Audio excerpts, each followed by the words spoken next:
ជំរាបសួរលោកតាលោកយាយពុកម៉ែបងប្អូនទាំងអស់គ្នាចាប្រសិនមកខ្ញុំបានធ្វើឆាសៀងចំនួន100កំប៉ុងសម្រាប់បងជួមមុខនឹងបងប្អូនភាសឹកទាំងអស់គ្នានេះគឺជាទឹកចិត្តរបស់ខ្ញុំជាស្ត្រីមេផ្ទះមួយរូបដែលលក់អនឡាញចាប់ចប់តិចតួចដែរអ្នកទាំងអស់គ្នាណាហើយវាក៏មិនជាលើកទី1សម្រាប់ខ្ញុំអ្នកទាំងអស់គ្នាតែនេះគឺជាវីដេអូរៀងវែងតិចព្រោះខ្ញុំចង់ប្រាប់ថាពេលដែលយើងធ្វើអីមួយចេញពីទឹកចិត្តរបស់យើងអ្នកទាំងអស់គ្នាទោះបីជាហត់យ៉ាងម៉េចក៏រីករាយដែរបញ្ជាក់ហើយសួរថាធ្វើនឹងដើម្បីគេទាំងអស់គ្នាកុំភ្លេចណាគឺដើម្បីជាតិយើងដើម្បីបងប្អូនខ្មែរយើងទាំងអស់គ្នាហើយខ្ញុំជឿជាក់ថាបងប្អូនខ្មែរយើងទាំងអស់គ្នានឹងជួយគ្នារួបរวมគ្នានឹងជួយជាថវិកាឬក៏ជាសម្ភារៈអីផ្សេងៗតាមបងអនឡាញដូចខ្ញុំចឹងអ្នកទាំងអស់គ្នាខ្ញុំអត់បានទៅផ្ទាល់ទេគឺខ្ញុំ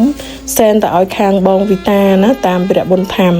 និយាយទៅយើងមានម្នាក់តិចជួយគ្នាទៅនៅពេលដែលពេលពងមានបញ្ហាអញ្ចឹងអ្នកទាំងអស់គ្នាណាហើយនិយាយទៅកាត់ខ្លីៗធ្វើបុណ្យឲ្យលះហើយដោយចិត្តស្មោះដោយមិនចង់បានអ្វីទាំងអស់បញ្ជាក់ណាអ្នកទាំងអស់គ្នាអញ្ចឹងអ្នកទាំងអស់គ្នានឹងធ្វើដោយលះហើយគឺបានបុណ្យច្រើនទៀតបើគិតតាមផ្លូវពធអ្នកឲ្យត្រូវចាំថាពេលដែលយើងធ្វើបុណ្យអីមួយយើងមិនត្រូវការអ្វីដែលតបស្នងហើយអ្វីដែលវីដេអូដែលខ្ញុំធ្វើឡើងនេះខ្ញុំគ្រាន់តែចង់ share នៅគេហៅថាសេចក្តីស្រឡាញ់និងការចែករំលែកក្តីស្រឡាញ់ខ្មែរជួយខ្មែរតែប៉ុណ្្នឹងទេហើយពីម្សិលមិញអ្នកទាំងអស់គ្នាដឹងអត់ហើយតនុយហំនេះអ្នកទាំងអស់គ្នាអើយមិនមែនធ្វើមហូបដូចតនុយហំទេការប៉ັດទៅពីម្សិលមិញពិតជារវល់មែនតែន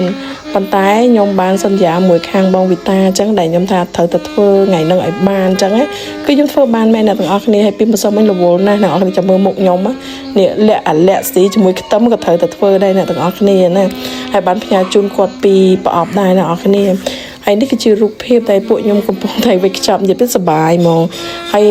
មុននឹងបានធ្វើម្ហូបអ្នកនរគ្នាហើយគឺបំពេញការងារជាម្ដាយណាអ្នកនរគ្នានិយាយទៅពីម្សិលនេះគឺរត់ទៅរត់មកហ្មងហើយអ្វីដែលសំខាន់ណាឃើញកូនអង្គុយអ្នកនរគ្នាឃើញកូនអង្គុយរបៀបសែតដូចថាខ្ញុំទៅយឺតចឹងអ្នកនរគ្នាណាកន្លែងរៀបចំសាច់ជ្រូកសាច់អីប៉ុន្តែខ្ញុំអត់អាចភ្លេចបានទេក្នុងនាមជាម្ដាយមួយរូបខ្ញុំត្រូវតែបំពេញកាតព្វកិច្ចឲ្យបានហើយសំខាន់ឃើញគាត់សប្បាយរីករាយទៀតខ្ញុំរត់ទៅសប្បាយរីករាយទៅទៀតហើយអ្វីដែលខ្ញុំចែករំលែកនេះខ្ញុំចង់ប្រាប់អ្នកទាំងអស់គ្នាថាពេលដែលយើងចែករំលែកក្តីស្រឡាញ់ពេលដែលយើងបានធ្វើបុណ្យហើយសេចក្តីសុខនឹងកើនឡើងនឹងជួបប្រទះតែអ្វីៗដែលល្អរហូតទៅ